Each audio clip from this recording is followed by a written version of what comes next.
Então, vamos lá, gente. Eu vou repetir essa parte aqui que eu estava falando, que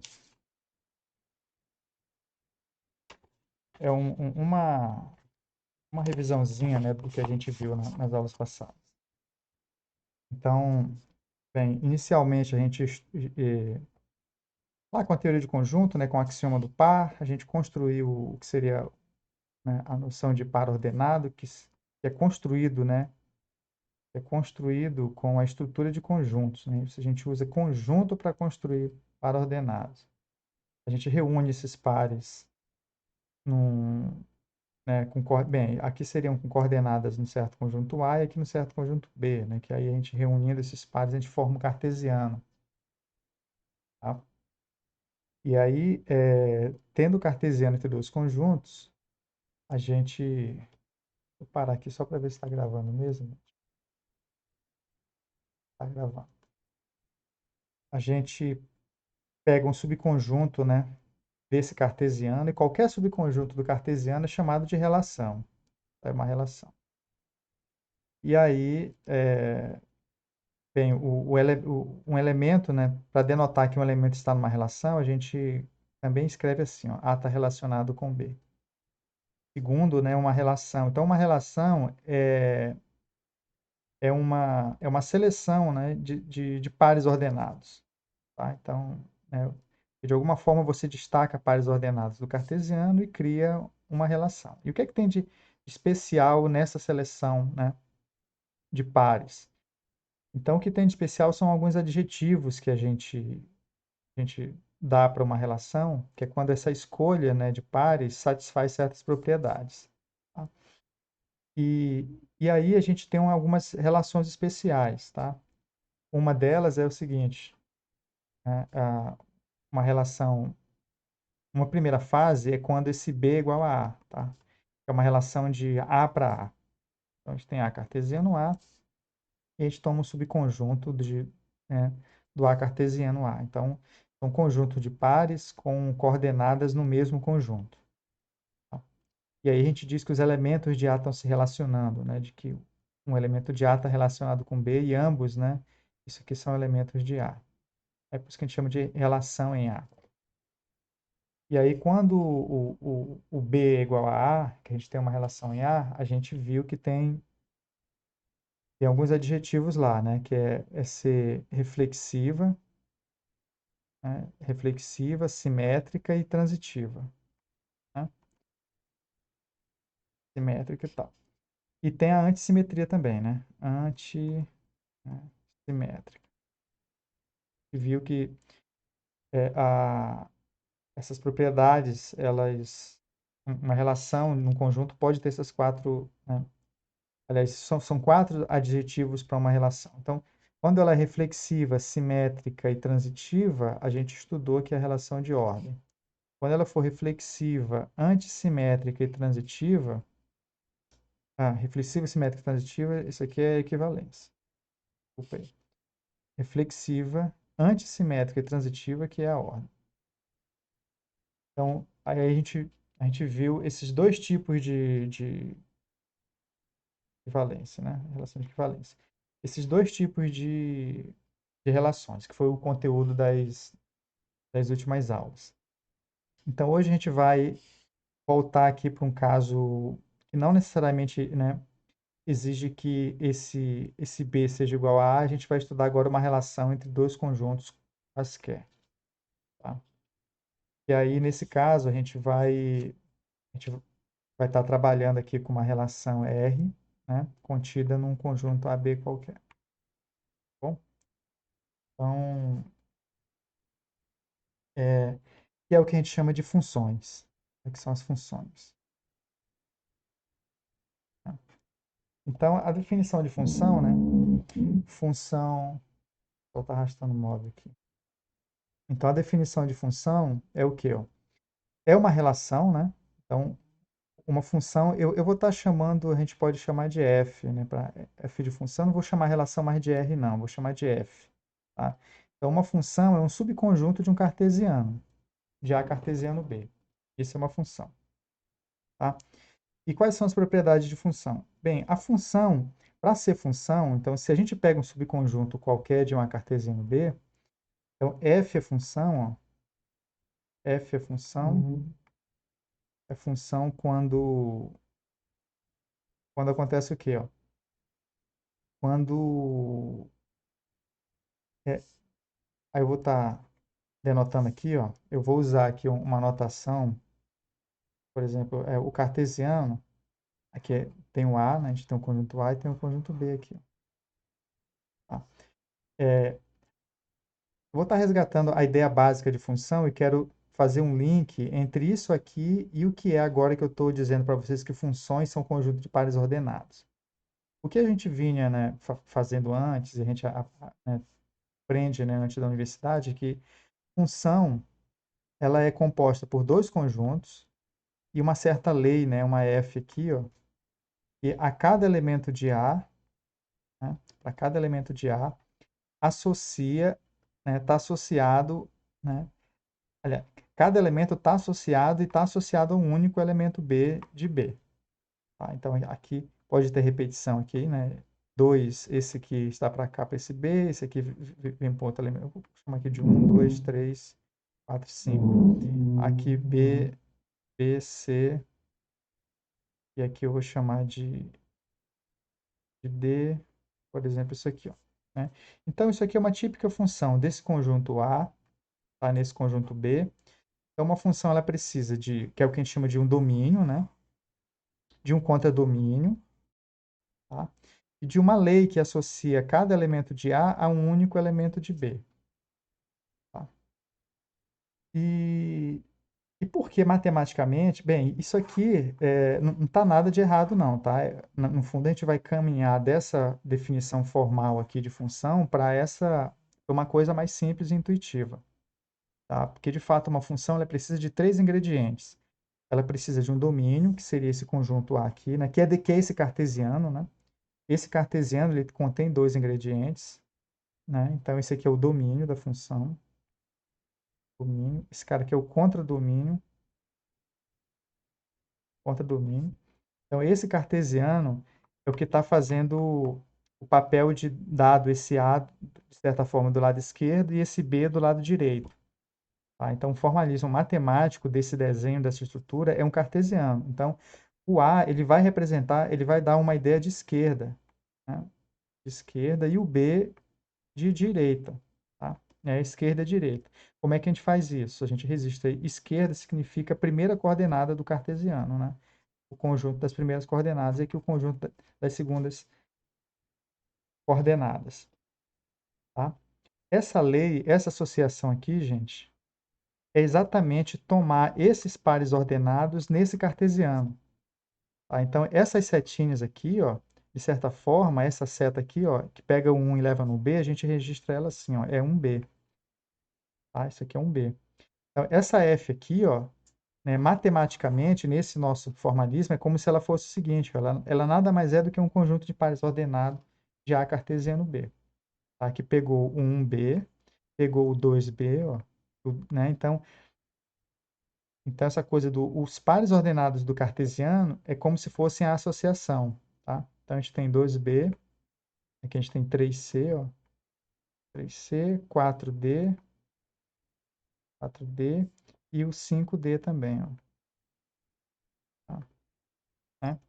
Então, essa função aqui, gente, matematicamente, ela é denotada, ela é a definição em teoria de conjunto dela original é essa daqui, ó, tá?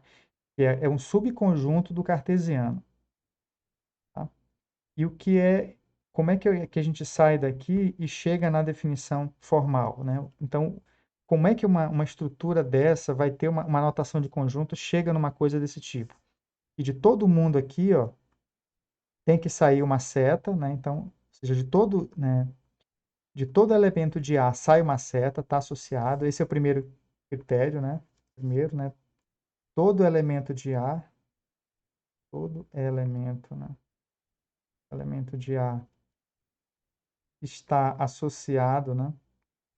Associado a um de B, é a primeira coisa, né? E A1 e a segunda coisa é somente 1, tá? Então né, associado a um elemento de B, vírgula, isso aqui é a segunda coisa que eu vou colocar para frente, e somente um, que é a unicidade, né? Então, a primeira coisa é essa, que todo elemento de A está associado a um de B, né? E somente um, que é a segunda coisa a cumprir. Tá? Só que a gente tem que falar isso em termos de pares ordenados, né? Dar a definição em termos de par ordenado. Depois que vocês entenderem a definição formal, né, de que, né, a gente e trabalhar com essa notação, ela é ruim, né, para exemplos e a gente vai criar, né, tanto é que a gente não vai, bem, a gente tem, por exemplo, esse um b aqui, ó, b, né, ele pertence a f, a função, tá? Um outro jeito é dizer que o 1 está associado está relacionado com b ou associado a b por f. Você pode falar isso também. Só que a gente não denota assim, né? Até para notação, a função recebe uma notação diferente. Isso aqui está errado? Não está. Isso aqui está errado também não, que é a notação geral de relação. E a gente vai denotar como? A gente vai dizer que f de 1 é igual a b. Tá? Então, isso aqui, até a notação é diferente. Bom? Então, a gente vai denotar e a gente vai trabalhar com esse formato. Tá? Então, só que a gente vai fazer o caminho contrário. A gente aprendeu assim. Eu quero dizer para vocês que o formalismo na teoria dos conjuntos, a definição formal de função seria isso, um conjunto de pares ordenados, que é um subconjunto do A cartesiano B, né? Está contido no A cartesiano B, que satisfaz essa regra. Então, essa regra aqui a gente já sabe que todo elemento de A está associado. A gente tem que transformar isso aqui para uma escrita em teoria de conjuntos. Tá? Então, que é o que eu vou estar fazendo agora. Então, um subconjunto do cartesiano, né? Então, um subconjunto, esse F aqui do cartesiano, vai ser uma função quando o quê, ó? Quando bem, eu numa aula passada, o que foi que eu falei para você, gente? É, que a gente pode pegar esses elementos aqui, ó, e reunir esses elementos, que são as primeiras coordenadas da f. Tá? Então, quando o conjunto das primeiras coordenadas de f tem que ser o conjunto A. Tá? Então, por exemplo, então, olha, então f contido em A cartesiano B é uma função, ó, é uma função quando o conjunto das coordenadas dos elementos de F é o conjunto A, né? É o conjunto A. Bom, então eu estou dizendo o seguinte, que de fato, né, se eu for olhar aqui do lado esquerdo, isso aqui vai dar o A, tá? Vai dar o conjunto A. Então, no fundo é o seguinte, todo elemento de A, então, né, vai estar associado a alguém, ó, né? Porque do lado esquerdo, né, o conjunto A vai estar saturado. Então, as primeiras coordenadas, elas saturam o conjunto A. Ou então, isso aqui é o primeiro critério. Tá? Então, o conjunto das primeiras coordenadas dos elementos de B é o conjunto A. Tá? Então, a gente garante que todo elemento de A está associado a um elemento de B. Tá? E agora, o que é que a gente quer? A gente não quer, então, aquela coisa. Então, com essa primeira regra aqui, ó, é, e a gente pode escrever isso aqui de maneira diferente, tá? Isso aqui eu posso escrever assim, ó, posso escrever assim também, ó. Então, dado A pertencente a A, né? Existe um B pertencente a B, eu posso dizer assim, ó, tal que, né? Então, cada elemento de A que você pega, vai existir um elemento de B, tal que AB, né, pertence a F. É um outro jeito vamos colocar, é um linha, né? Outra forma de escrever a regra, né, de que cada elemento de A vai estar associado a um elemento de B. Tá? E usando a notação, então, ó, em vez, né, a gente poderia estar denotando isso aqui assim, ó, mas a notação, né, para a função que a gente vai denotar, a gente vai dizer que f de A é igual a B. F de A é igual a B. Então, o que significa essa coisa de que todo elemento de A está associado a B. Então, dado um elemento de A, existe um elemento de B, tal que f de A é igual a B. Então, essa é a primeira fase. Agora, a gente tem que ir para uma segunda etapa, que é o seguinte, ó, que é essa daqui. Ó. Não tem um elemento de A associado a 2. Né? Por exemplo, que é essa coisa aqui típica, a gente quer proibir isso, um elemento de A associado a... Bem, a gente já sabe que está associado, né, um elemento de B. Só que está associado a um só. Isso aqui a gente quer proibir isso aí, ó. Tá? Aparecer dois pares ordenados distintos com a primeira, né, com a mesma coordenada com a primeira coordenada. A gente quer proibir isso aqui, ó. Isso aqui pode, né? O A e o B aqui, ó, e 2 para 1. Isso pode, isso é permitido. A gente ter dois pares ordenados distintos com segunda coordenadas iguais. Isso é permitido, né? E aí a função, nesse caso aqui, a gente diz que ela não é injetiva. Mas para ser função, não pode ocorrer isso aqui, ó. Ter dois pares distintos, né, com coordenadas, com a primeira coordenadas iguais. Então, a gente vai proibir isso aqui, ó. Como é que a gente escreve isso aqui em termos de conjunto, que é a segunda regra? Tá? Então, a segunda regra é o seguinte, ó. Se a gente tem, né, se A está associado a B, né, por uma função f, ou seja, se um certo AB pertence a f, né, e um certo AC também pertence a f, ou seja, a gente tem dois pontos, né, dois vetores em f, ou seja, né, dois pares ordenados, aquele vetor que a gente chama de par ordenado. Então, a gente tem dois pares ordenados em f com a mesma primeira coordenada, né, com o mesmo elemento na primeira coordenada. O que é que acontece? Para ser função, isso tem que implicar que o B tem que ser igual a F. Eles não, né? O B aqui, ó, e o C, ele não pode ser diferente. Ó. Então, isso implica que B é igual a C. Okay? Então, seja, um subconjunto do cartesiano é uma função quando, dado qualquer elemento de A, existe um B que o AB está em F, ou que A está relacionado com B por F, ou que F de A é igual a B. Tá? A segundo critério é no 1 para 2, né? Não está relacionado com 2, que é isso aqui, ó.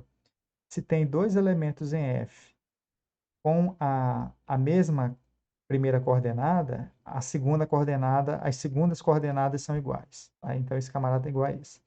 Interpretando, agora, escrevendo nessa notação, é bem o que a gente aprendeu, né? Aprendia na escola lá. É o seguinte, o que significa isso aqui, ó? Isso aqui significa que F de A é igual a B, ó. Então, o que está escrito ali em cima é isso, ó. Se f de A é igual a B e f de A é igual a C, ó, igual a C, tá? Então, o A está sendo levado no B e o A está sendo levado no C. Então, isso implica que o B é igual a C. Bom, isso é ser função. Bom, isso aí é a propriedade de função. Daqui a pouco eu vou diferenciar bem isso para vocês do que é proibir isso e o que é proibir isso. São coisas diferentes. Tá? Então, por enquanto, proibir isso é ser função. Então, ser uma função é isso aqui, gente. Tá? É ser um subconjunto de um cartesiano, tá? E ter essas duas propriedades aqui. Ó. Todo elemento de A está associado a algum elemento de B e não está associado a dois, está associado a um só. Se A está associado a B e A está associado a C, o B tem que ser igual a C. Então, isso aí é função.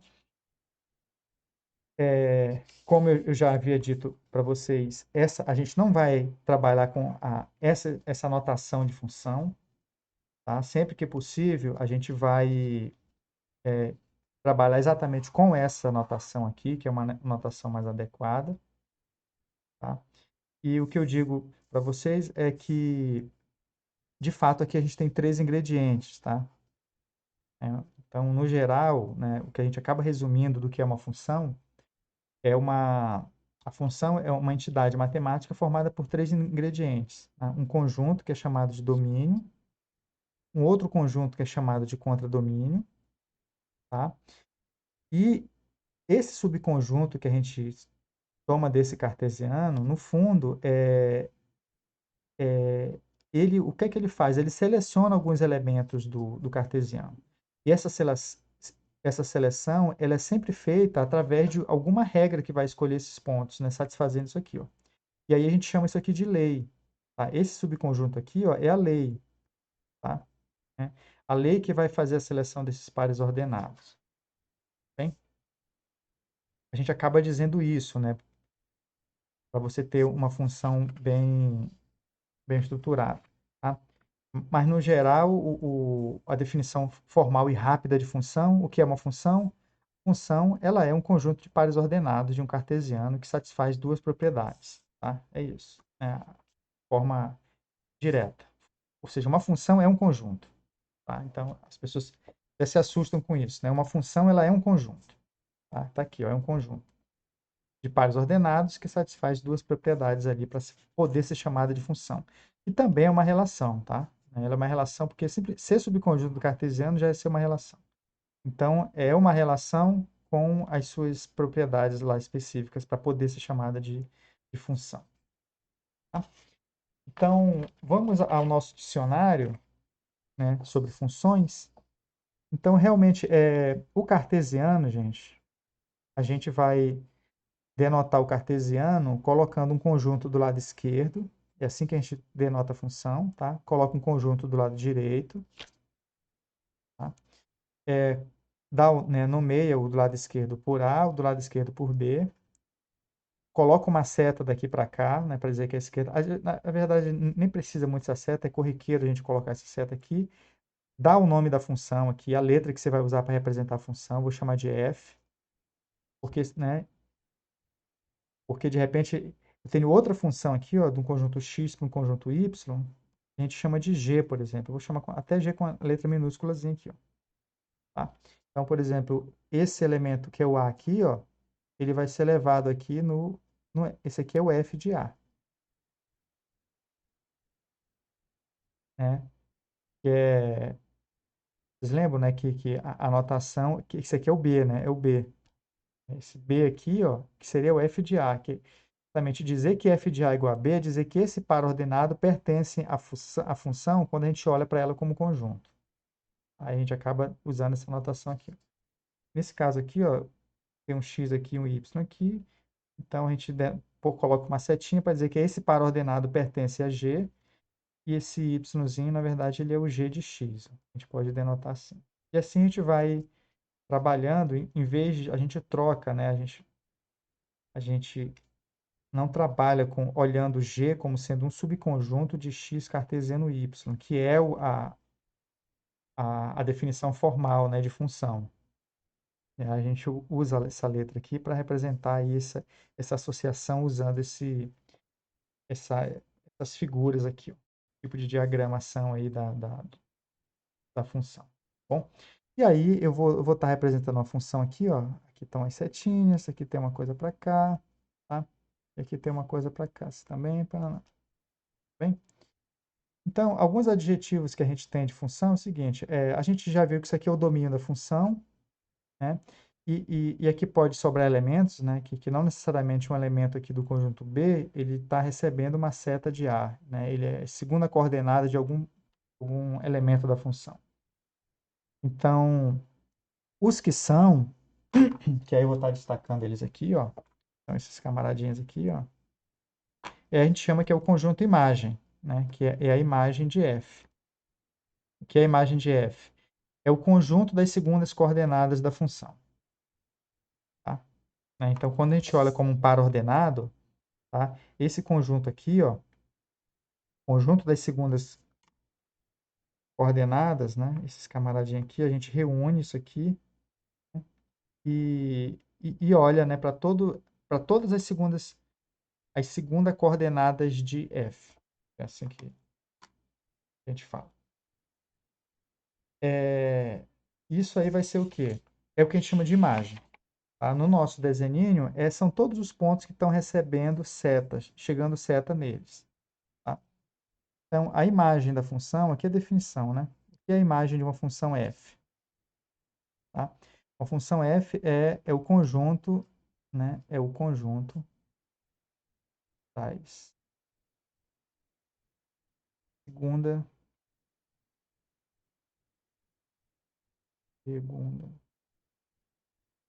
coordenada. Não sei se é segunda ou segundas, tá? Me perdoe aí. Coordenadas de f. Então, f é formado por pares ordenados. E aí a gente olha para essas coordenadas aqui, as segundas coordenadas, e aí a gente reúne todo mundo e forma esse conjunto que é a imagem. Tá? Ele pode ser representado assim, ó. Ele é todo elemento de B, tá? Tal que existe um elemento em A com o A indo para o B, com f de A, estou representando para F maiúsculo, então vai ficar f de A igual a B. Tá? Isso aí é o conjunto imagem de F. De forma mais simplificada ainda, é a gente olhar para todos os f de A, né, com esse A variando no razão. Ou seja, eu vou estar olhando para todos as segundas coordenadas dos pares ordenados de F. E elas, né, segundo a nossa notação, elas são todas desse tipo para algum Azinho de Azão. E aí, quando esse A varre todos os elementos de A, a gente passou por todas as segundas coordenadas de F. E a gente tem esse conjunto aí. Tá? Bem, então esse é o conjunto. Então a gente tem domínio, contra domínio e tem a imagem. Então eu vou estar. Então, para dar mais exemplos interessantes, tá, gente? O que é. Eu vou estar enriquecendo um pouco mais aqui a nossa notação. E um jeito de denotar a função também é escrevê-la assim, ó. É a gente escrever f, coloca dois pontos, tá? A gente coloca o domínio da função aqui, põe uma seta e coloca o contradomínio, tá? Então, veja, aqui a gente, né, nesse momento a gente apresenta os dois ingredientes da função, que é isso aqui e isso aqui, tá? E de alguma forma aqui para frente ou aqui embaixo, tá? A gente coloca a lei, né? Os pares ordenados, registros pares ordenados. Ou então uma lei que diz para a gente como a gente tá fazendo associação.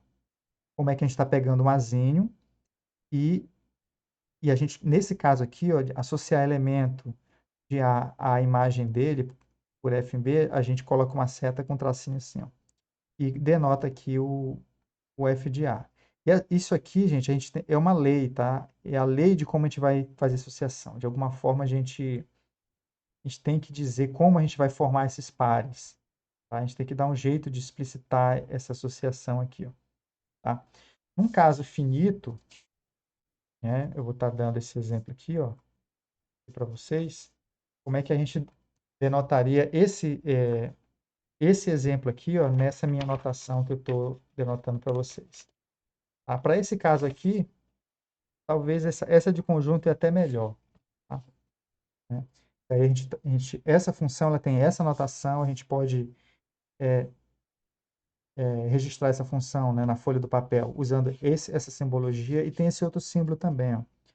A letra que vai representar a função, dois pontos, a gente coloca o domínio aqui, ó, seria 1, 2, 3, 4 e 5. Tá? A função vai ser desse conjunto para esse outro aqui, ó, que é BCD, BCD, tá? Isso aí é, então a função está aqui. E aí a lei a gente vai colocar aqui, ó. Então eu vou, essa função aqui, ó, ela está pegando o 1 e associando ao B, porque esse 1B a gente escreve assim, ó, 1 está sendo levado no B, tá? A gente pode registrar isso aqui, ó, um após o outro, ou um embaixo do outro, tá? Como melhor você quiser denotar no papel. Tá? A gente escreve então que o 1 está indo no B, vírgula. O 2 também está indo no B. 3 também tá indo para o C. O 4 está indo no D. E finalmente o 5 está indo no D. Tá? Isso aí, então, essa função né, que originalmente ela é um conjunto de pares ordenados, ela também pode ser registrada assim. Tá? Então, isso aqui a gente diz que isso aqui é a lei da função. A lei da função. Essa lei, ela pode ser representada assim, ó, dizendo que o f de 1 é igual a b, vírgula, que o f de 2 é igual a b, desculpa, que o f é maiúsculo, tá? Que o f de 3 é igual a c, que o f de 4 é igual a d, e f de 5 é igual a d. 5 é igual a d, tá? Essa é a notação. Para esse caso, ela ficou ainda muito espalhada, tá? Porque essa lei não tem, como eu dar né, uma simbologia boa para ela, tá? Então, eu faço questão de trabalhar bem a notação para vocês saberem como a notação ela é importante, né, para estar trabalhando as funções. Eu vou dar um exemplo agora melhor do que esse aqui, ó, que é quando de fato essa lei ela fica é vantajoso trabalhar com essa notação aqui, bem? Então, por exemplo, eu vou continuar trabalhando com aquele conjunto, né? Olha essa função aqui, ó, de A para um B, ó. Vou chamar agora de F minúsculo, tá? Começar a introduzir a notação do F minúsculo. É muito usual representar as funções por um F minúsculo. Vou colocar aqui os elementos aqui do domínio 1, 2, 3, 4. Eu vou colocar 1, 4, 9 e 16. Tá? Então, essa função é isso aí. Tá? Essa função aí. Tá? Então, isso aqui é uma função, né? Todas as informações para você montar essa f como um conjunto de pares ordenados, você tem. O 1 está indo para o 1, o 2 está indo para o 4, né? O 3 está indo para o 9, o 4 está indo para o 16. Tá? Então, uma outra forma de registrar isso, é registrar a função como de fato ela é em termos de conjuntos. Isso aqui é a nossa função. Então, essa mesma função, ela pode ser escrita, né, usando essa notação aqui, ó, tá? Essa notação aqui, ó. É colocar, né, explicitar a lei através de uma listagem de associações. Então, essa notação aqui ela não é muito boa, por quê? Porque aqui você aqui você consegue extrair o conjunto A, você sabe o conjunto A aqui, que o domínio dela é 1, 2, 3 e 4. Tá? Mas esse B aqui, gente, de repente, eu vou colocar o 17 aqui, ó, tá? Eu vou colocar uma coisa a mais aqui, vou botar o 17, o 18 e o 29 aqui, ó. Coloquei mais 3 números aqui no contradomínio, tá? Mas só esses aqui estão recebendo imagens, tá? Beleza? Então, essa notação aqui, que é a notação original, né, da teoria dos conjuntos, ela não é muito boa, por quê? Porque você só tem a visão do conjunto imagem da F. Você não sabe o que é o contradomínio. E de alguma forma, né, você tem que dizer de onde você extraiu esses pares ordenados. Aí você tem que apresentar por fora esses dois conjuntos. Né? O A já está aqui, né? Apresentar o B, por exemplo. Tá? Né? Então, o que acontece? Essa notação, ela tem essa falha. Tá? Então, eu vou estar denotando usando a nossa terceira notação, tá? Então, faz o seguinte, então, essa função, ela tem por domínio o conjunto 1, 2, 3 e 4, né? Tem por contradomínio o conjunto 1, 4, 9, 16, 17, aqui é 18, tá? 18 e o 29. Esse é o contradomínio. Tá? E a lei dessa função, né, é isso, ela associa o 1 vai no 1, o 2 vai no 4, o 3 vai no 9, o 4 vai no 16. Essa é a lei da função. Ou, né, se você preferir, você pode substituir isso aqui por f de 1 é igual a 1, f de 2 é igual a 4, f de 3 é igual a 9 e f de 4 é igual a 16. Tá bom? Isso aqui é a lei da função. Então, essa mesma lei ela pode ser representada assim como uma lista de elementos. É a lei. Só que, felizmente, gente, a gente tem uma notação matemática para reduzir isso aqui numa coisa só. Tá? Que é o que, gente? Se a gente observar, a imagem de um elemento é exatamente o quadrado dele. Ó. Exatamente o quadrado dele. Então, essa função, né, todas essas associações aqui, elas podem ser reduzidas a uma lei só, né, a um comando só. Quer dizer o seguinte, ó, escrever dessa fórmula, que f de x, né, ou f de a, né, se você, para quem preferir, f de a, né, representando aqui a primeira coordenada por a, vou chamar de azinho, f de a é exatamente o quadrado do a. Você vai estar associando, então, tem um monte de elemento aqui, ó, o 1, ele pode ser associado ao 1, ao 4, ao 9, ao 18, ao 29, tudinho. O 1 vai ser levado a quem por essa função? Associado a quem? Associado a ele mesmo, que é o quadrado dele. O 2 vai ao 4, o 3 vai no 9, o 4 vai no 16. Então, como isso aqui é uma coisa que a gente consegue visualizar um comportamento, um padrão nisso aqui, e a gente consegue registrar esse padrão numa regra só, aí essa função bem, ela fica bem explícita, né, e resumida. Tá?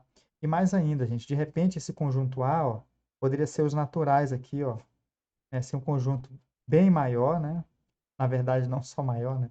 Um conjunto infinito, tá? Esse conjunto B aqui ser também um conjunto infinito aqui dos naturais, por exemplo, então isso aqui é NN. E a lei é essa daqui, ó, né? Só que essa notação, nem essa notação aqui, ela é muito boa, tá? Por quê? Porque se eu chego para vocês e falo, olha, gente, aqui está o conjunto dos números naturais, aqui está os naturais, eu tenho uma função fzinha daqui para cá, essa função, ela é isso aqui, ó, ela vai levar o 1 no 1, o 2 no 4, o 3 no 9, tá? E você pode, gente, até colocar uma reticência aqui, ó, e colocar um ser humano aqui para visualizar isso aí, ó, né? Porque essa reticência aqui, ó, dessas associações aqui, ó, tá? A nossa racionalidade, né, você vai ter que olhar isso aqui, ó, e vai ter que compreender que, de fato, você está pegando o da esquerda, você está elevando ao quadrado e associando ao quadrado do lado direito, tá? Mas essa reticência aqui é perigosa, porque nada garante que o 4, por exemplo, não vai estar associado ao 148, por exemplo. Tá? Então, isso aqui, inclusive antigamente, né, tinha uns testes psicotécnicos, né, que algumas provas, né, o Banco do Brasil fazia muito isso, que é colocar alguns comportamentos iniciais para você deduzir o que está acontecendo depois. Isso é um pouco falho, viu, gente? Porque uma lei que vale para 3 primeiros elementos, ela não é, ela pode não ser válida para o próximo, né, que não está listado aqui. E você pode criar uma lei que, de fato, olha, gente, nesses 3 primeiros, ela se comporta como quadrado, mas para frente não se comporta. Então, essa notação ela é falha, né? Usar reticências para distribuir uma ideia para o ad infinito. Tá? Isso aí é uma coisa que é falso. É perigoso isso. Tá? Então, não é preciso. Isso aqui não é preciso, essa notação geral. Tá? Da mesma forma que esse conjunto aqui, gente, a gente não vai conseguir, ó, explicitar essa f assim, ó, colocando o 1 vai estar associado a 1, o 2 vai estar associado ao 4, o 3 vai estar associado aos 9 e colocar a 9 vai colocar uma reticência aqui, ó. Pessoa, né, a gente vai entender, né? Ah, não, realmente é o quadrado aqui. Tá? É, por quê? Porque o 4 aqui pode estar associado ao 7, por exemplo. Né? Você não sabe que a lei, né? Uma lei valer para os 3 primeiros números não significa que ela vale para tudo. Ela pode mudar daqui para frente. Então, essa anotação aqui é melhor, tá? Para padrões universais, né, num conjunto infinito, por exemplo. Essa notação aqui, ó. E é como? Isso aqui a gente poderia denotar assim, ó. Que função é essa aqui, ó? Aí, precisamente dizendo. Ah, ela é uma função f dos naturais nos naturais, tá? Tal que f de x é igual a x ao quadrado. Pronto. e aí você já sabe, né, todos os elementos e a associação. Se você quiser chamar o n de natural, não muda nada, tá? Você mudar o nome que você deu à variável, isso aqui é a mesma coisa que dizer que f de n é igual a n, o quadrado de n. Tá? Então, numa tacada só, numa expressão simples, você consegue varrer uma infinidade de elementos, saber o que vai, né, saber todas as associações, como serão as associações da função, né, como a função selecionou os seus pares ordenados lá. Tá?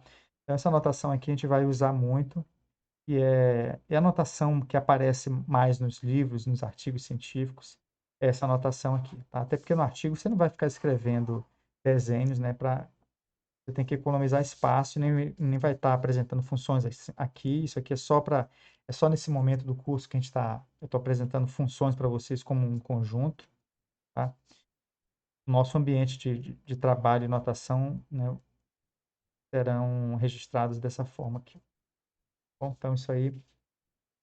E aí, nesse sentido, né, eu vou estar dando, né, vários exemplos aí, funções para vocês. Tá?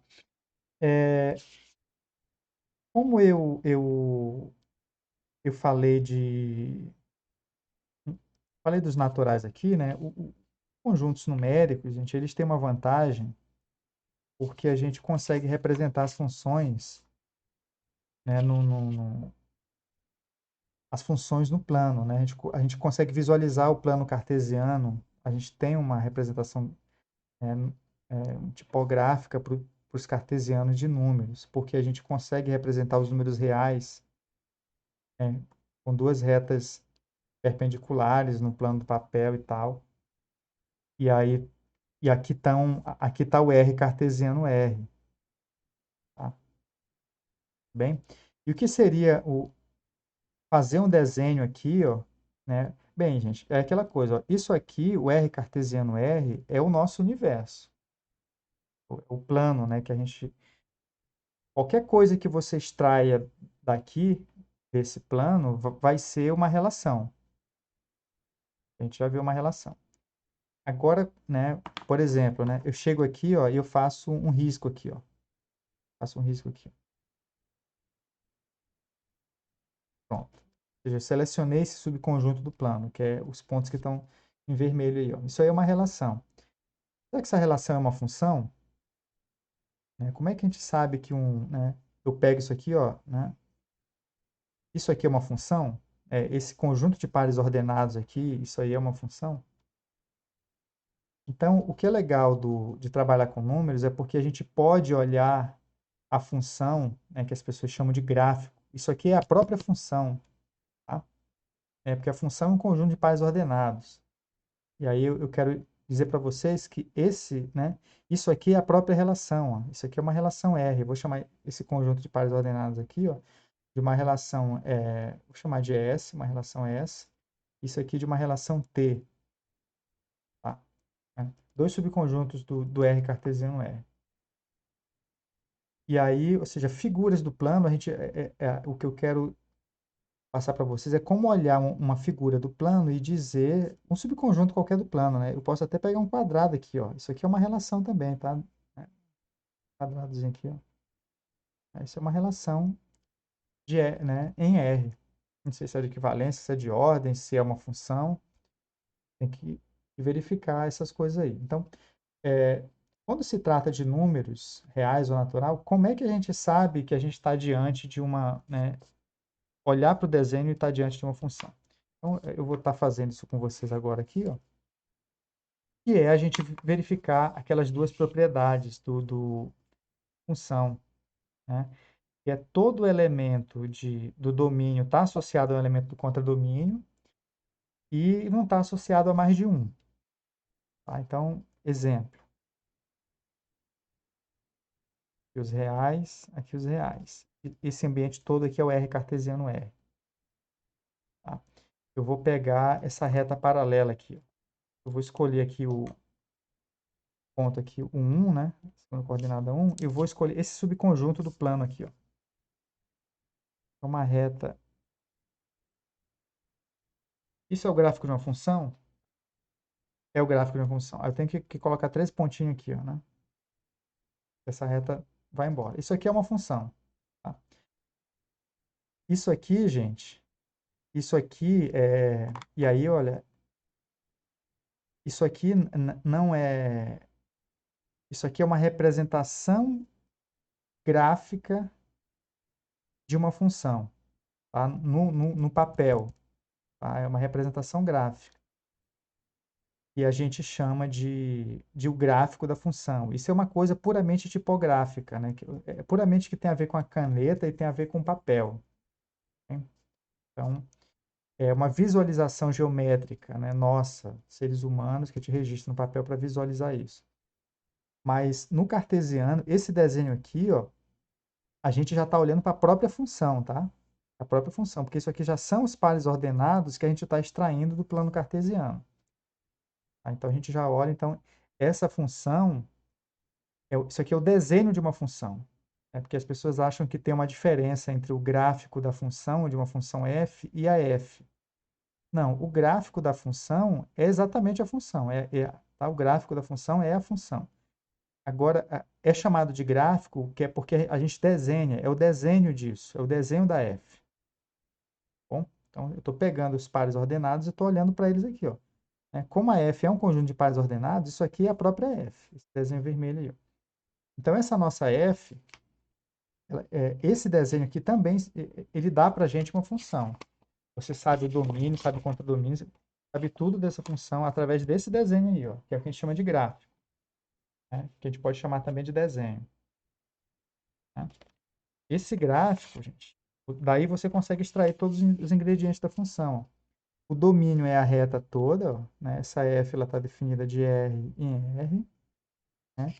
E o que é que ela está fazendo? Os pares, essa função é formada por todos os pares do tipo em que a primeira coordenada é um elemento, é um número real qualquer, e a segunda coordenada obrigatoriamente é 1. Tá? Então, esses pontos em vermelho é o quê? São todos os pontos do tipo assim, ó. Então, essa função está pegando qualquer número real R, e está associando a 1. Aqui é a função. Então, a gente pode registrá-la assim. Então, essa função de R em R, ela é f de R é igual a 1, né, para todo R pertencente aos reais. Tá? Que é a função constante. Tá? Então, isso aí de fato é uma função. Tá? Isso aqui de fato é uma função. Por quê?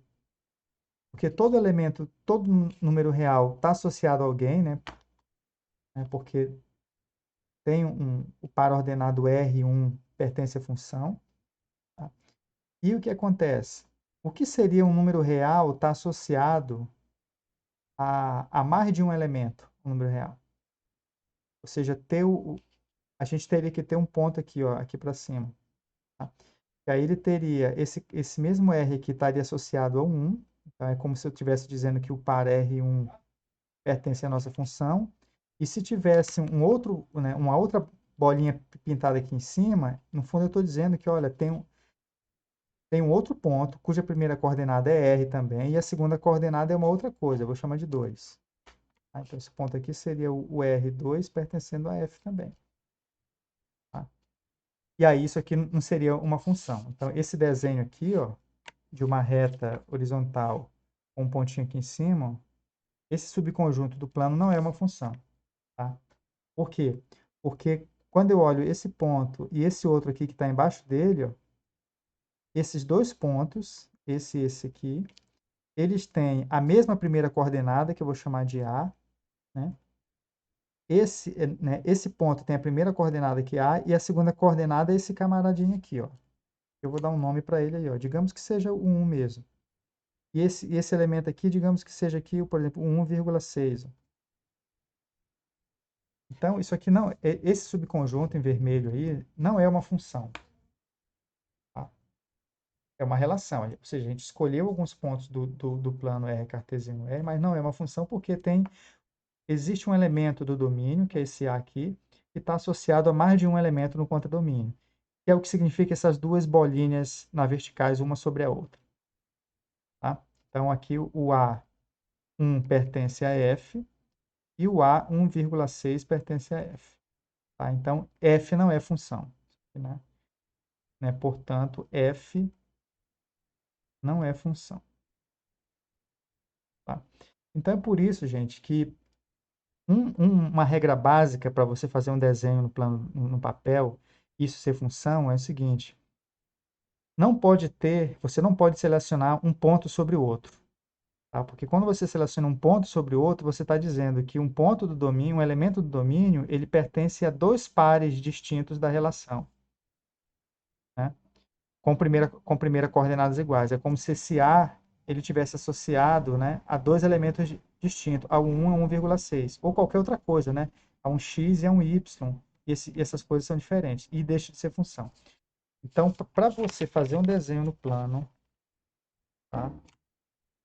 Então, aqui a gente tem o plano cartesiano de R cartesiano R.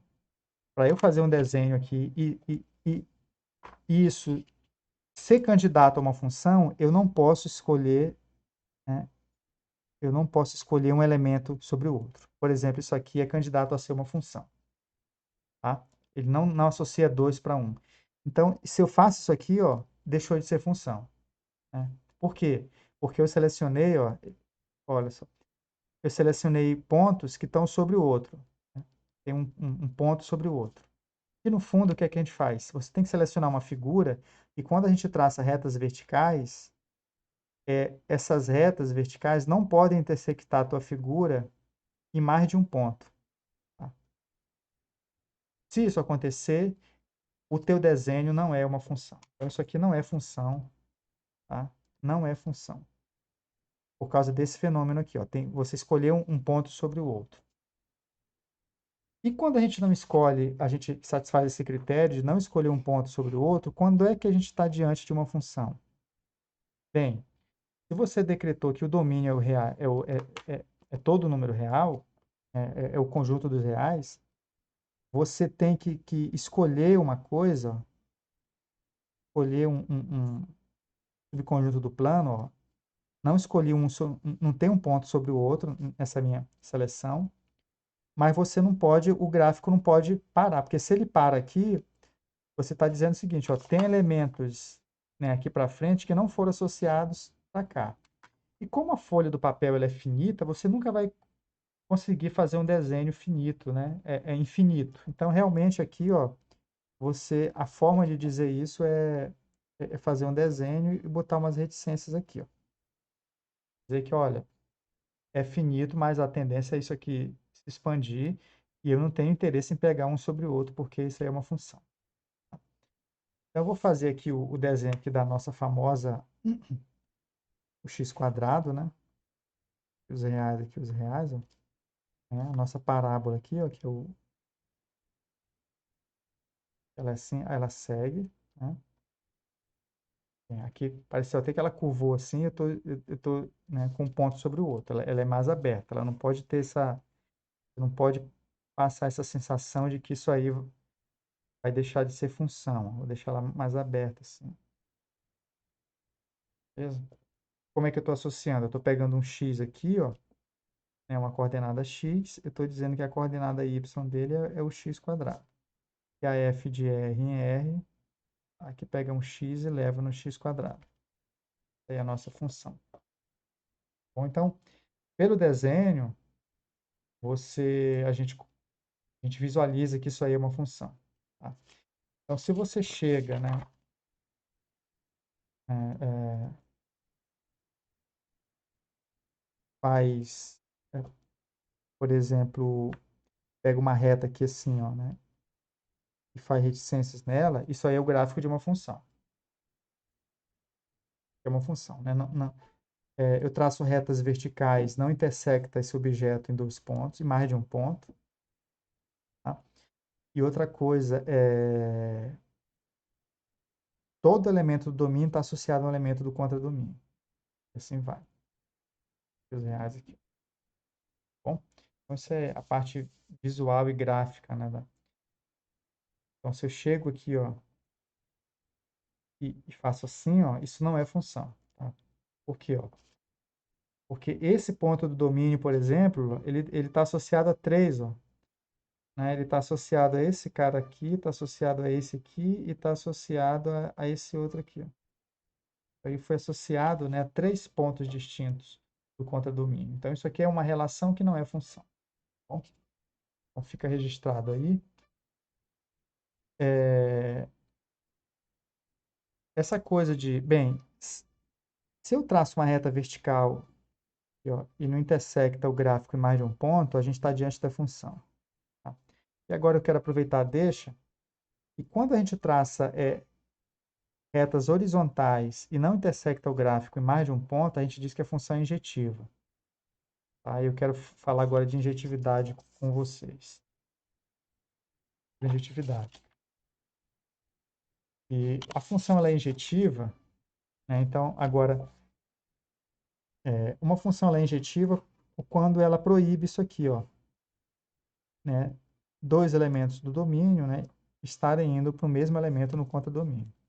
A gente quer proibir isso aqui. Tá? Então, definição, né? Uma função, uma função f de um conjunto A para um conjunto B é injetiva, né? É injetiva, né? Quando o quê, gente? Eu tenho um A e tenho um B aqui, ó. Se dois elementos, né, vão para um mesmo lugar, ou seja, se f de A é igual a B, eu vou chamar esse cara de x aqui, ó, é igual a x, e esse x é o mesmo f de B, ó, ou seja, no fundo eu estou dizendo o seguinte, que se f de A é igual a f de B, né, eles têm a mesma imagem aqui, ó, então isso tem que implicar que aqui não trata-se de dois, ó, eles não são distintos. Na verdade, você pega e aperta aqui, ó, você obriga que eles sejam iguais, de que A é igual a B. Tá? Então, essa aqui é a frase lógica que diz que, então, se f de A é igual a f de B, então o A tem que ser igual a B. Tá? Equivalentemente, né, agora estou falando de lógica, essa frase aqui, ela é equivalente ao quê? Ó? A contraposição dela. Se A for diferente de B, isso implica que f de A é diferente de f de B. E diz, é a mesma coisa, tá? Essas frases são iguais. E no fundo é o seguinte, ó, é, dois elementos distintos não podem ir para o mesmo, ou seja, se são distintos, as imagens são distintas. Cada uma vai para um lugar diferente, que é o que está escrito embaixo. Isso é a mesma coisa que isso também proíbe 2 ir para 1. Diz, ó, se são dois, na verdade não pode ir para 1, tem que ir para coisas diferentes. Ou se são dois, vão para lugares diferentes. Ou equivalentemente, né? Se vão para o mesmo lugar é porque eles são iguais. Tá? Então isso aqui é injetividade. Tá? Então a injetividade, né, é proibir isso aí. O que é não ser injetivo? Né? Uma função não ser injetiva é ocorrer isso aqui, ó, né? É ocorrer você ter um A, um B indo para um C aqui, ó, tá? A diferente de B. Isso é não injetividade. Não injetiva. A função ela não é injetiva quando o quê, ó? Quando na função ela tem dois pares, né? Vou botar aqui um A, vou chamar isso aqui de F, um B aqui, ó. Quando tem dois pares distintos, tá? Quando a gente tem um A, né, um AC pertencente a F, tem um BC também pertencente a F, e o A é diferente de B. Ou seja, a função ela tem dois pares ordenados com a segunda coordenadas iguais, com a segunda coordenada, né, sendo a mesma para ambos os pares, e as primeiras coordenadas são diferentes, tá? Que é o 2 para 1. Se a gente for visualizar isso na reta, por exemplo, como é com números reais, né, então isso significa que a gente tem dois pares distintos com segunda coordenadas iguais. Então, é como se o C tivesse aqui, ó, eu tivesse um certo A aqui, ó, e aí o AC, esse ponto, pertence à nossa, né, à nossa função, e em algum outro lugar tem um B que é diferente de A, B que é diferente de A, e, né, e o ponto BA pertence à função. Tá? Isso aí é o... Nossa, eles estão furando o negócio aqui. Espero que... Vocês estão ouvindo aí a furadeira? Tá atrapalhando aí? E aí a gente tem esses elementos aqui, ó. Tá? Então, nesse caso aqui, eu estou com R cartesiano R, aí a gente tem dois elementos da função que estão na horizontal. Tá? Esse fenômeno é o que indica, né? Você selecionar, bem, é aquela coisa, para ser função, você não pode selecionar um ponto sobre o outro, tá? E tem que selecionar pontos, né, indefinidamente para a direita e para a esquerda. Se o domínio for a reta toda, né? Se for um subconjunto da reta, o teu desenho tem que estar sobre aquele subconjunto. Isso para ser função, né? Não pode escolher um em cima do outro. A injetividade, você não pode escolher um ponto do lado do outro, tá? Pode até ser função, mas aí aqui você perde a injetividade. Tá? Então, se a gente quer fazer uma escolha, né? Por exemplo, eu escolhi um subconjunto plano. Esse subconjunto aqui eu escolhi na tentativa de ser uma função, é uma função, né? Eu traço retas verticais, ó, intersecta o gráfico no máximo em um ponto, num só ponto. E só que horizontalmente intersecta em mais de um ponto, né? Em vários lugares. Tá? Então, isso aqui diz para a gente que a nossa função não é injetiva.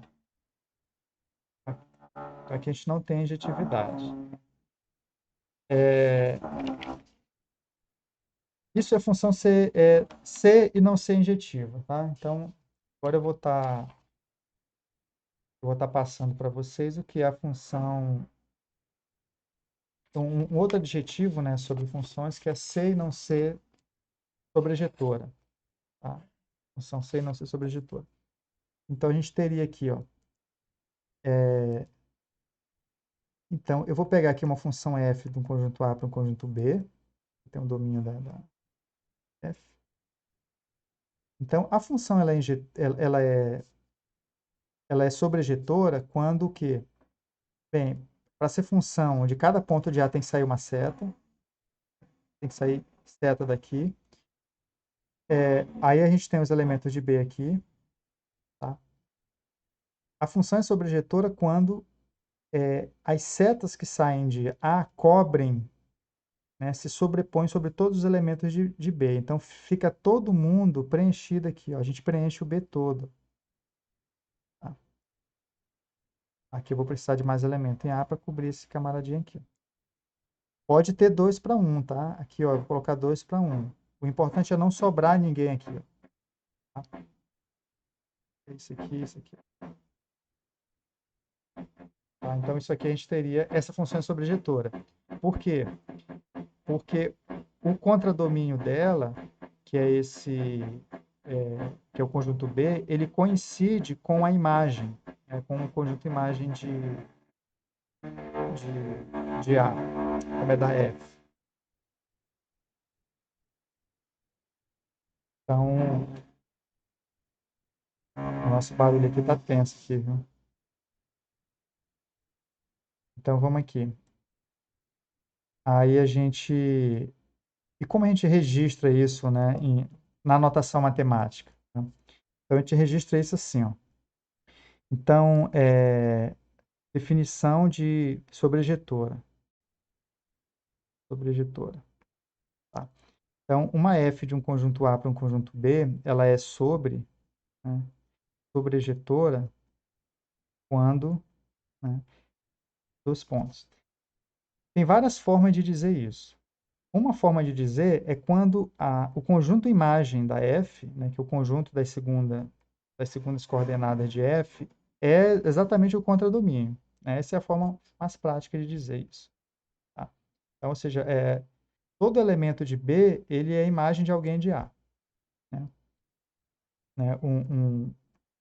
Ou seja, né, para todo B pertencente a B, né, é outra forma de dizer, né, existe um A pertencente a A, tal que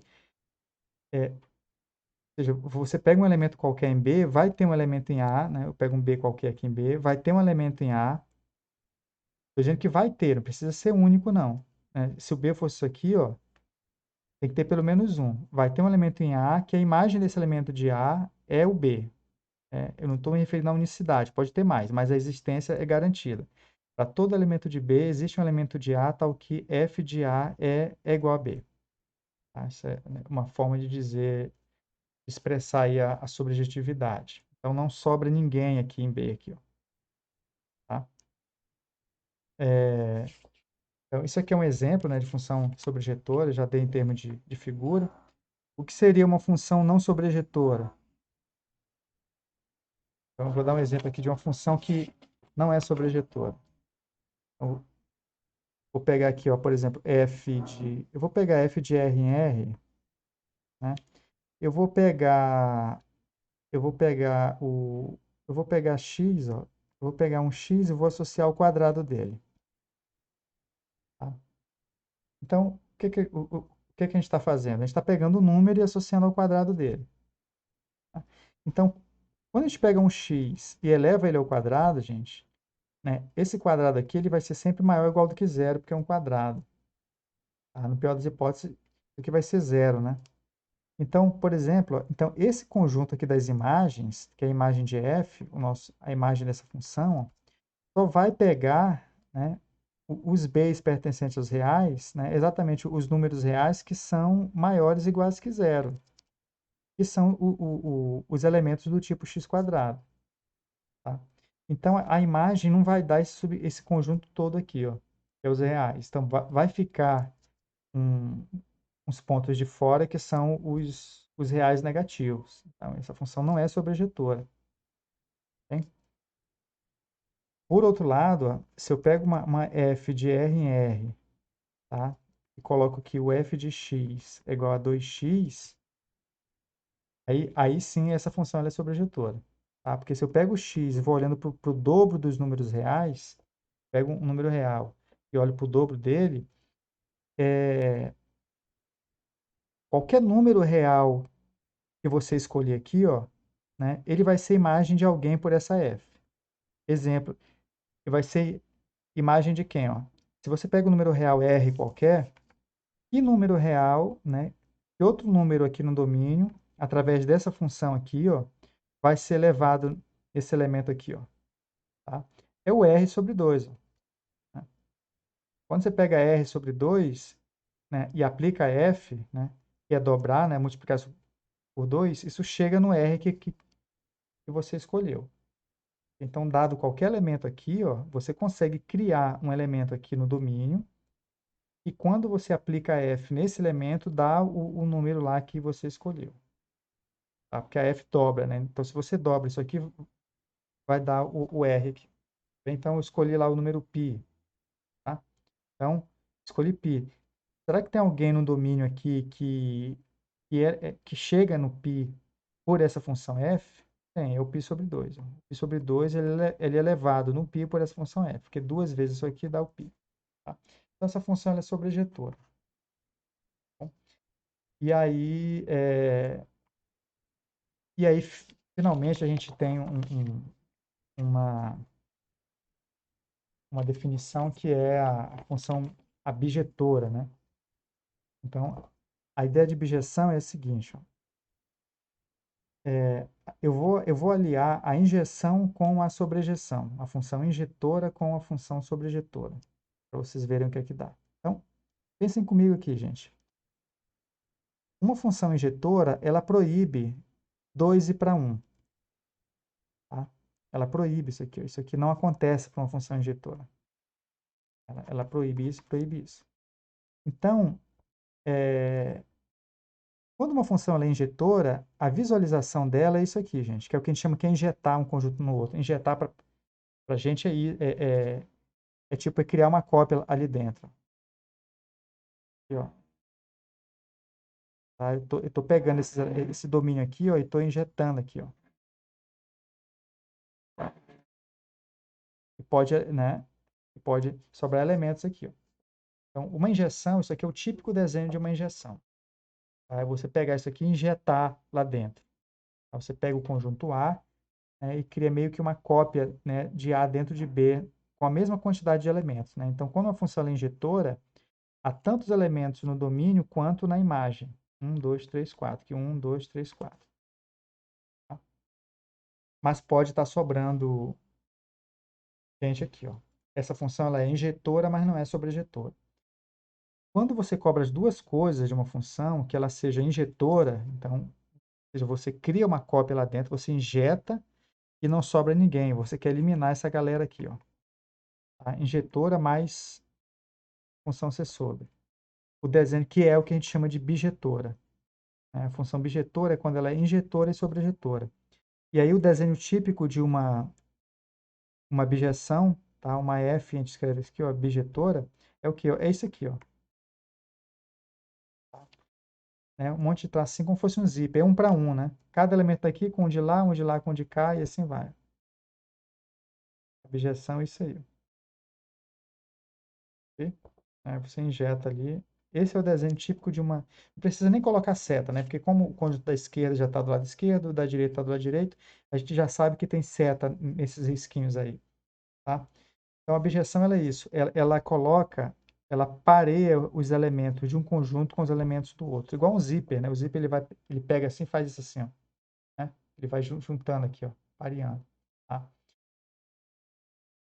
E, e essa noção aqui, gente, essa noção de parear os conjuntos um com o outro, né, ter uma objeção entre eles, é o que a gente cria a noção de que conjuntos têm a mesma quantidade de elementos. Então, dois conjuntos têm a mesma quantidade de elementos quando existe uma objeção entre eles. E a gente diz que A e B são equipotentes. Tá? Então, o nosso dicionário aqui está só aumentando. Então, a gente faz o seguinte, ó. Então, a definição, né? A definição de, né, bijetora, bijetora é igual a sobrejetora mais injetora, né? As duas coisas aí. É a ideia de bijeção, tá? Então, uma outra coisa, né? Quando, olha só, quando há uma bijeção, basta que exista uma, tá? Estou dizendo, quando há uma bijeção entre um conjunto A, entre um conjunto A e um conjunto B, né? A gente diz, ó, dizemos que A e B são equipotentes, tá? Equipotentes. O que é que significa isso? Significa que é a nossa ideia geral de ter a mesma quantidade de elementos, mesmo que esses conjuntos eles sejam infinitos, tá? Então, você fazer uma objeção que é colocar um elemento de um ao lado do elemento do outro, né? Você, independente de ter reticências ou não, conjuntos, a gente diz que eles têm a mesma, né, quantidade de elementos equipotentes, né, ou não equipotentes, né, ou que tem, né, o que eles têm, vou colocar entre aspas, a mesma quantidade, ó, mesma quantidade de elementos. Ok? Isso é a definição de equipotência, então, que é injetora e sobrejetora. E já aproveitando a deixa aqui para vocês, ó, eu chego num ponto aqui, importante aqui da matemática, tá? Que é a definição de infinito, tá? Não sei, as pessoas confundem infinito com ilimitado, né? Que você fala assim, tipo, o universo é infinito, né? O que é o infinito para a matemática, né? Todo mundo convive com a palavra infinito, né? Tem essa... O que é isso, né? Então, para a matemática é o seguinte, ó, definição de infinito, né? Um conjunto é infinito, tá? Um conjunto, né? Um conjunto, ele é um conjunto X, né? Ele é infinito quando, quando ele é equipotente,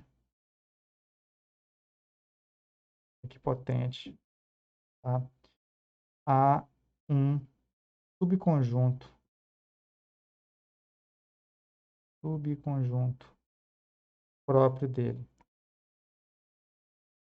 próprio dele. O que é um subconjunto próprio? O próprio significa que é um Y, é, tem uma definição, tem uma notação para isso, tá, gente? Dois conjuntos, eles são, né, se existe uma objeção entre dois conjuntos, eles são equipotentes, a gente escreve isso assim, ó, a notação, né, para equipotência de que A é equipotente a B, tá? Ou a gente escreve A equipotente a B. E como é uma relação de equivalência, a gente usa tanto esse símbolo quanto esse símbolo, tá? Mas como a gente trabalhou muito na parte lógica esse símbolo aqui, ó, né, de que eles são equipotentes, existe um outro símbolo que é denotar um igual tortinho, tá? Porque dizer que coloquei reto aqui, mas é torto, tá? A gente diz que eles são, tem essa notação e essa. Essa daqui eu vou reservar para equivalência lógica, na nossa teoria de frases lógicas. E esse igual torto, assim, ó, a gente diz que é o equipotente. Então, se equipotente tem uma objeção, né, de A para B, tá? Então, com essa notação é o seguinte, ó, um conjunto ele é infinito quando ele é equipotente a um subconjunto próprio dele. Ou seja, existe um y contido em x, diferente de x, é um subconjunto, né, próprio dele, tal que o x é equipotente a y. Bom, então isso é o que diferencia conjunto infinito de um conjunto infinito. Finito do infinito, porque o finito ele é o contrário de ser infinito, né? Pode parecer estranho para vocês, mas a definição é essa, tá? O finito, como a gente definiu formalmente o que é infinito, né? A definição de finito é isso. Definição: x é finito, finito quando não é infinito. Essa é a definição de ser finito. É... Então, o que que acontece, gente? Eu vou dar um exemplo de um conjunto infinito para vocês. Aqui, ó, exemplo. Todo mundo já ouviu falar e escreve que o conjunto dos números naturais é infinito, né? Ele é infinito porque as pessoas colocam uma reticências aqui, ó, depois né, escreve uma certa quantidade de números, escreve uma reticências e fala que os naturais tem infinito números naturais, e tal. Por que tem infinitos números naturais? Porque o natural, ele tem uma objeção dele com uma parte própria dele. Ele se equipara a uma parte própria dele. Esse fenômeno só acontece com os conjuntos infinitos, tá? O que é que significa isso? Significa que em termos, né, em termos informais, é como se o todo, né, que é um conjunto maior, ele tivesse tanto elemento quanto uma parte dele, né? Ou seja, ele tem tantos elementos num todo quanto numa parte. A parte é igual ao todo. Coisa que não acontece na nossa ideia de finito, né? Por exemplo, eu pego um conjunto aqui, eu vou pegar um x aqui, ó, o x que é ABC, ó, ABC. Você não consegue uma objeção desse conjunto aqui, que é o que a gente chama que tem três elementos, com uma parte própria dele, tá? Não tem uma objeção dele para o vazio. Quais são as partes desse conjunto? Ele tem 8 subconjuntos, né? Ele tem subconjuntos com nenhum elemento, subconjuntos com um elemento, né? Por exemplo, esse aqui, ó, que é o Azinho só. Subconjuntos com dois elementos, né, a exemplo, vou botar o AB. E tem um subconjunto com três elementos, que é ele mesmo, né? E esse conjunto, bem, esse aqui é um y1, que está contido em x e é diferente. Esse y2 está contido em x e é diferente. E esse aqui está contido, esse y3 está contido em x e é diferente.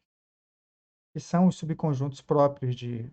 Claro que tem outros, né? Os unitários, e os com dois elementos. E esse conjunto aqui, ele não consegue fazer bijeção com nenhum desses. E é isso porque ele é finito. Olha só, né? Aqui eu não consigo, né? Bijeção de um conjunto com três elementos com um de um não dá. Com vazio não vai dar mesmo, né? Esse quer vai ser função. Então aqui, ó, né? Você não consegue parear aqui, ó. 3 para 2. Se esse vai para cá, esse vai para cá por causa da injetividade, esse ficou sem imagem. Aí não vai ser função. É porque tem que associar. Tá? Então não dá, tá, gente? Conjuntos finitos, você não consegue esse fenômeno de uma parte, né, ter bijeção com todo. Agora olhem só vocês aqui, ó, nesse exemplo aqui, ó, os naturais. Eu vou chamar de P o conjunto dos números pares, que é o 2, o 4, o 6, o 8 e assim sucessivamente. Tá? Esse conjunto P, gente, ele é um subconjunto dos naturais, e claro que ele não é o, conjunto, o natural todo, né? Deixou um monte de gente de fora aí, ó. Ele está contido nos naturais e não é os naturais. Mas tem tantos elementos nesse subconjunto quanto no conjunto todo, que é o natural todo. Por que tem tantos? Você fala, professor, mas como assim tem tantos elementos aqui quanto aqui? Porque tem uma abjeção entre eles. Tá? Você consegue colocar esses elementos lado a lado. Então, existe uma abjeção dos naturais para o conjunto dos números pares, e isso vai caracterizar, e é isso que diz que o conjunto dos números naturais é infinito, essa abjeção. E que abjeção é essa? Essa daqui, ó. A função que vai do n para os pares, e pega um número natural e associa o dobro dele, ó. Tá? Essa função aqui é que faz os naturais, essa e outras, né? Mas basta uma abjeção entre um conjunto e uma parte própria dele para provar que esse conjunto aqui é infinito. Então, de fato, os naturais é infinito por causa dessa função. Né? Essa função ela é bijetora? Ela é bijetora. Por que ela é bijetora? Porque ela é injetora. Ela é injetora por quê? Ela é injetora porque, pensem comigo, gente, ó, se dois elementos têm o mesmo dobro, se eu tenho um n1 aqui, ó, né, se um certo número natural 1, né, ele é elevado em 2n1, certo? E um certo n2, né, também tem a mesma imagem, então 2n1 igual a 2n2, ou seja, dois elementos, né, têm a mesma imagem, né, se eu corto aqui, ó, n1, isso aqui implica que n1 é igual a n2. São iguais. Ou se vocês preferirem, a adjetividade é o seguinte, ó, se dois elementos são distintos, gente, eles têm o dobro distinto. Né? Então, se n1 é diferente de n2, né, as setas elas vão se separar também. Ó. Então, o f de n1, que é 2n1, é diferente de f de n2, né, que é igual a 2n2, porque elementos diferentes têm o dobro diferente. Então, essa função ela é injetora. E ela é sobrejetora por quê? Ó, né? Então, é aquela coisa, elementos distintos têm um dobro distinto. E por que ela é sobrejetora? Porque qualquer número par que você pega, ele é o dobro de alguém. Ele vai ser o dobro de algum número real. Então, qualquer número natural. Então, qualquer elemento que você pegue aqui nesse conjunto P, ele vai ser imagem de alguém, né, de n, um número real, por essa função f. Escolhe o número em P. Ah, você escolheu 16. 16 é a imagem de alguém? É. Ele vai ser a imagem do 8. Tá? Então, ela é sobre, né? Ela é sobrejetora.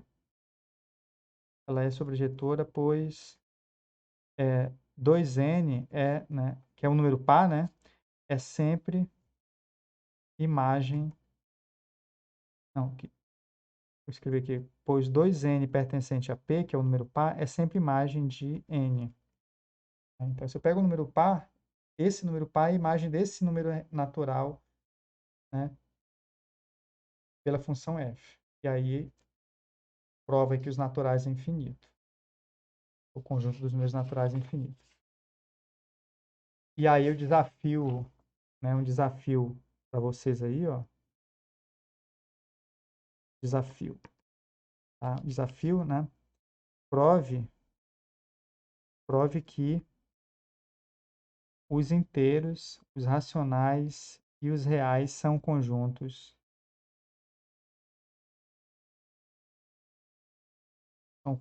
infinitos, né? São conjuntos infinitos. Como é que é a prova disso, gente? A prova disso é que você tem que, por exemplo, como é que a gente prova que os inteiros é um conjunto infinito? Você tem que, né, pegar os inteiros, né, descobrir um subconjunto dele, subconjunto y contido nos inteiros, diferente dos inteiros, e aí você vai ter que criar esse cara aí, escolher, pode ser os naturais, tá? E exibir uma bijeção, né? Exibir uma bijeção, uma função e provar que a função é bijetora dos inteiros para um subconjunto próprio dele. Se você faz isso, aí os inteiros é um conjunto infinito. Isso aqui é possível, tanto para os inteiros quanto para o R, para os racionais quanto para os reais. Bem? Então vou deixar esse desafio aí para vocês aí para vocês provarem aí a infinidade desses conjuntos, né? Que a vida toda aí a gente fica dizendo que é infinito, mas não sabe por que é infinito. Agora a gente sabe a definição formal do que é infinito, e aí dá para sair provando agora que essas coisas são infinitas, tá? Bem, e não só isso, tá? Para quem for mais audaz aí, ó, dá para provar, gente, que há tantos números naturais quanto números inteiros. Ou seja, há uma bijeção entre os naturais e os inteiros, tá? E, na verdade, o que é que isso faz? Isso prova que os inteiros é um conjunto infinito. É o conjunto dos números inteiros é infinito. Porque isso aqui, ó, essa equipotência aqui, ó, você já está provando que ele tem uma bijeção com uma parte própria dele, que é os naturais. E você ainda prova mais do que isso, né? Que há tantos números inteiros quanto naturais. Da mesma forma que a gente provou ali, ó, que há tantos números naturais quanto números pares. Tá? E também isso, ó, os inteiros é equipotente aos racionais. Tá? Mas você não consegue, né? Isso não é equipotente aos reais. Não existe bijeção dos racionais para os reais. Tá?